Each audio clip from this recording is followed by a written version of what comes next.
जब बड़े और धीरे चलने वाले ग्रह जैसे कि शनि, गुरु, राहु और केतु, ये चारों ग्रह जब हमारे त्रिक भाव अर्थात 6, 8 और 12 में से होकर जब गुजरते हैं तो निश्चित तौर पर ये कहीं ना कहीं बड़ी समस्याएं खड़ी करते हैं।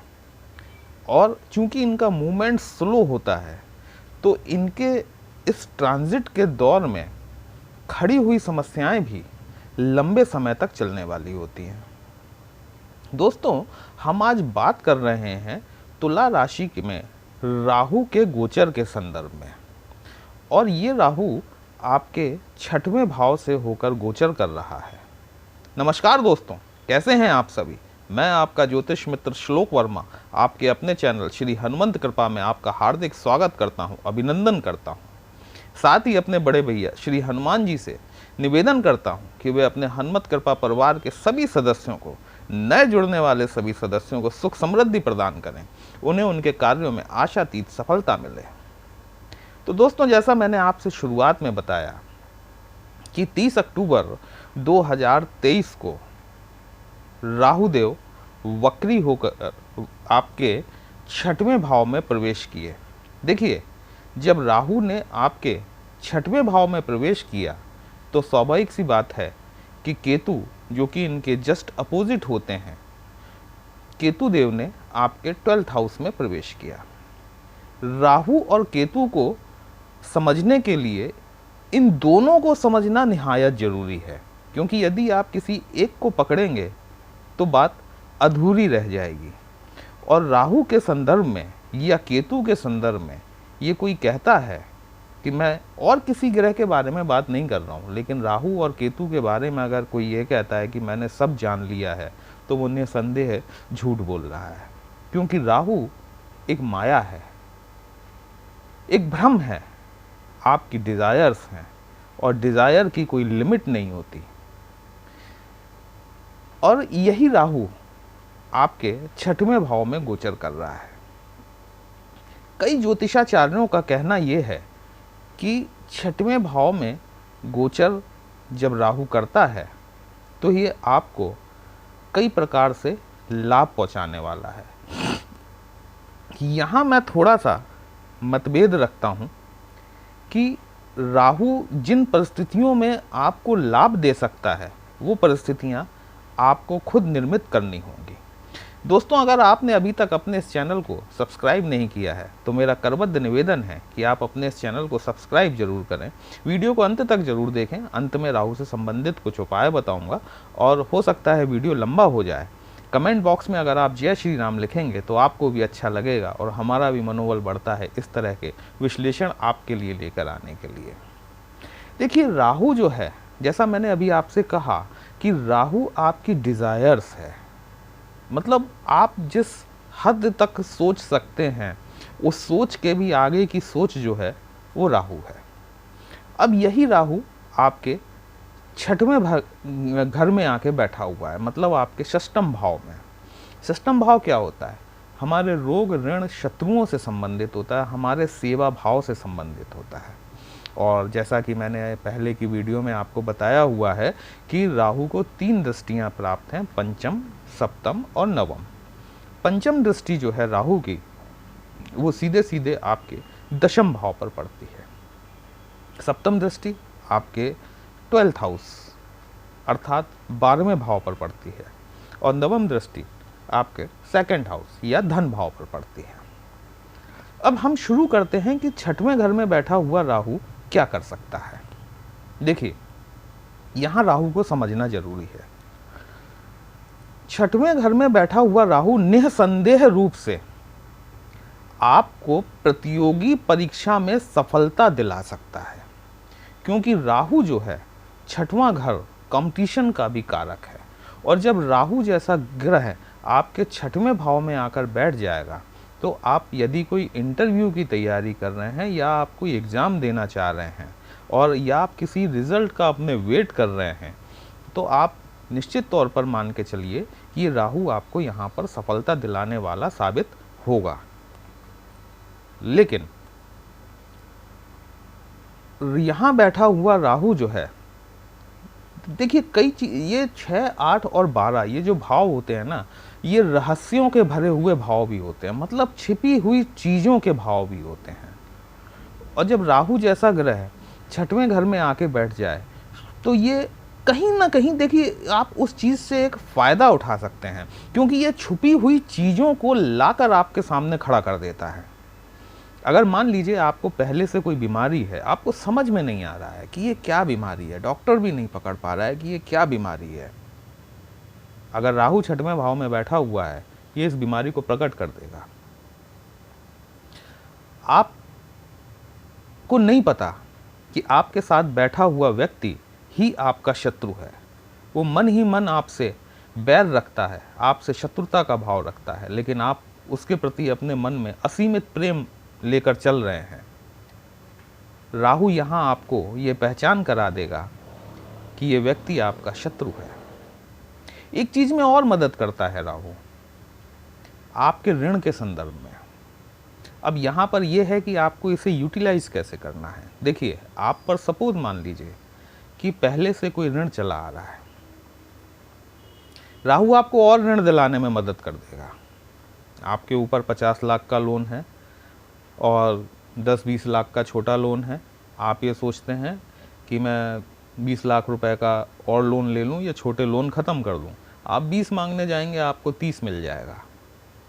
लेकिन ये जो 50 और 30 मिला के जो 80 लाख हुआ, ये पटाने में, इसका रीपेमेंट करने में आपको जितना वक्त लगेगा उतना शायद आपको पहले नहीं लगता। और देखिए, अभी तक राहु जो थे, राहु ने 9 जुलाई 2024 को अपना नक्षत्र परिवर्तन किया है। अभी तक राहु देव जो थे वो बुध के नक्षत्र में गोचर कर रहे थे। कब तक? 9 जुलाई तक। 9 जुलाई तक देखिए, बुध एक ऐसा ग्रह है कि चंद्रमा के बाद सबसे तीव्र गति से गति करने वाला ग्रह बुध ग्रह है। और बुध किसी भाव में या किसी घर में जितनी तेजी से वक्री, अस्त और मार्गी होता है, उतना कोई भी ग्रह नहीं होता। अब राहुदेव चूंकि बुध के साथ थे, मतलब बुध के नक्षत्र में थे, तो राहुदेव खुद बेचारे हैरान परेशान थे कि आखिर करना क्या है, ये बुध मुझसे कराना क्या चाहता है। भले ही 6वें भाव में अभी भी बैठे हुए हैं, लेकिन 9 जुलाई को राहुदेव शनि के नक्षत्र उत्तराभाद्र में प्रवेश कर गए। और शनि के नक्षत्र उत्तराभाद्र में प्रवेश करने के साथ ही राहु में एक स्थिरता बढ़ी, क्योंकि शनि ऐसे भी सबसे ज़्यादा स्लो मूवमेंट करने वाले प्लैनेट हैं। एक भाव में 2.5 साल तक रहते हैं, तो इनके जो नक्षत्र हैं वो नक्षत्र भी इनके स्लो मूविंग हैं, अर्थात इनको एक स्थिरता है। ये किसी भी चीज़ को जब करते हैं तो बड़े स्लोली ग्रेजुअली आपको रिजल्ट्स मिलना शुरू होते हैं। एकदम नहीं है कि अनायास आपको रिजल्ट मिल गया। अब जब राहु ने आपके शनिदेव के उत्तराभाद्र नक्षत्र में प्रवेश किया है, तो यहाँ से आपको चीज़ों में एक स्थिरता आनी शुरू होगी। मतलब जो चीज़ें आप चाह रहे हैं, जिन चीज़ों को आप करना चाह रहे हैं, उन चीज़ों में आपको राहुदेव अब स्थिरता देने का कार्य करेंगे। और ये अगले वर्ष तक यहीं रहने वाले हैं, उत्तराभाद्र नक्षत्र में ही रहने वाले हैं शनि के। तो अब शनि राहुदेव जो है, राहु की 5th एस्पेक्ट जो है वो आपके 10वें भाव पर जाती है। 10वां भाव क्या होता है? आपके कार्य क्षेत्र से संबंधित होता है। अब जो मैं आपको बताने जा रहा हूँ वो आपके गौर से सुनने लायक चीज़ें हैं, उस पर थोड़ा सा ध्यान दीजिएगा कि 10वां भाव आपके कार्य क्षेत्र से संबंधित है, आपके पद से संबंधित है, आपके जॉब रिलेटेड जो भी चीज़ें हैं उनसे संबंधित है। चूँकि मैंने पहले कहा कि राहु एक्सपेंशन के कारक हैं, संतुष्ट नहीं होते, किसी भी चीज़ से इन्हें संतुष्टि नहीं मिलती, जो है उससे और ज़्यादा चाहिए, थोड़ा नहीं सारी दुनिया चाहिए। यहाँ बैठकर राहु आपकी डिज़ायर्स को बढ़ा देते हैं। आपको ये लगने लगता है कि मैं जिस पद पर मैं कार्य कर रहा हूँ, ये पद मेरे लायक नहीं है, मैं इससे ज़्यादा डिज़र्व करता हूँ, मेरी काबिलियत इससे ज़्यादा है। यहाँ राहु आपके सामने एक भ्रम की स्थिति का निर्माण करते हैं। भ्रम कैसा कि आपको आपके कलीग्स जो कल तक आपके साथ थे, वो अचानक से आपको योग्यता में कम दिखाई देने लगते हैं। आपको ये लगने लग जाता है कि पूरी कंपनी का दारोमदार मेरे कंधों पर टिका हुआ है, पूरे ऑफिस का दारोमदार मेरे कंधों पर टिका हुआ है, और आप कोई ऐसा डिसीजन ले बैठते हैं जो भविष्य के लिए नुकसानदायक साबित होता है। क्योंकि राहु के जस्ट अपोजिट में केतु बैठते हैं, है ना। राहु की 7th एस्पेक्ट जो है वो आपके 12th हाउस पर पड़ती है। देखिए 12th हाउस जो है, 12th हाउस ये आपके आध्यात्मिकता से रिलेटेड है। वैसे राहु का आध्यात्मिकता से ज़्यादा कोई लेना देना नहीं है ना, लेकिन चूंकि उसके मित्र का घर है, कन्या राशि आती है यहाँ पर, और कन्या राशि बुध की राशि है और ये राहु के मित्र का घर है, तो 12th हाउस जो है आध्यात्मिकता का भाव है। आपकी राशि के हिसाब से कन्या राशि आती है, लेकिन अगर भाव की बात की जाए तो ये आध्यात्मिकता का भाव है। आपकी अकस्मात होने वाली यात्राओं का भाव है, आपको विदेशों से होने वाले लाभ का भाव है, आपको होने वाली अकस्मात हॉस्पिटलाइजेशन पर जो खर्चे हैं उनका भी भाव है। आप मुझे बताइएगा कमेंट बॉक्स में, अगर यदि आपके साथ ऐसा हुआ है कि राहु ने 6th हाउस में बैठकर 30 अक्टूबर से लेकर अभी तक आपका हॉस्पिटलाइजेशन पे अचानक एक्सपेंस करवाया है या नहीं करवाया है। क्योंकि 6वें भाव में बैठा हुआ राहु डेफिनेटली आपको हॉस्पिटलाइजेशन पे एक्सपेंसेस करवा सकता है। यदि आप किसी मल्टीनेशनल में कार्यरत हैं तो आपको राहु ने यहाँ पर प्रॉफिट भी करवाया होगा। अब वो प्रॉफिट किसी भी तरीके में हो सकता है, या तो आपकी पोजीशन का प्रॉफिट हो सकता है, या आपके इंक्रीमेंट का प्रॉफिट हो सकता है।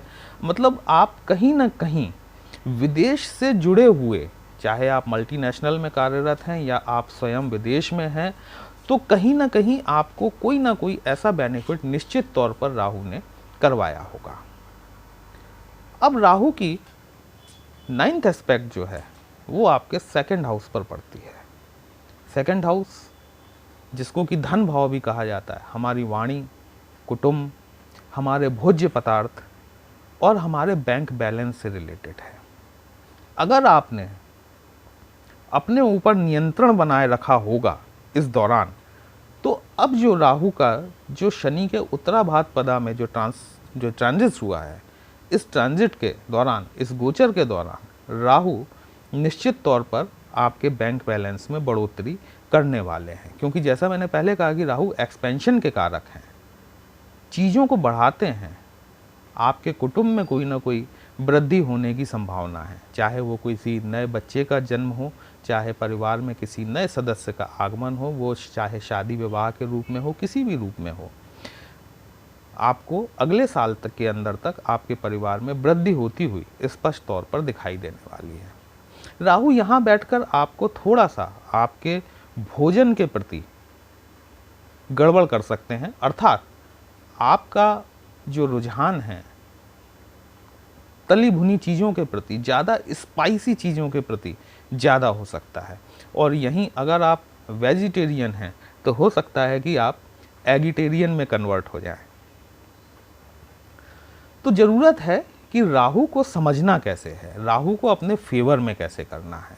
राहु बहुत अच्छा ग्रह है, खराब नहीं है, बस उसको हम यूटिलाइज किस तरीके से करते हैं अपनी ज़िंदगी में, उसके लिए हमें केतु को समझना होता है। आपने केतु को समझ लिया क्योंकि केतु राहु जिन चीज़ों से आपको अटैच करता है, वहीं केतु आपको उन सभी चीज़ों से डिटैच करता है। राहु को पकड़ना है तो केतु को पकड़िए। मेरी बात का सार समझिए कि राहु अटैच करता है, केतु डिटैच करता है। आप केतु को पकड़ेंगे, सारी चीज़ें अपने आप आपके लिए पॉजिटिव होने लग जाएंगी।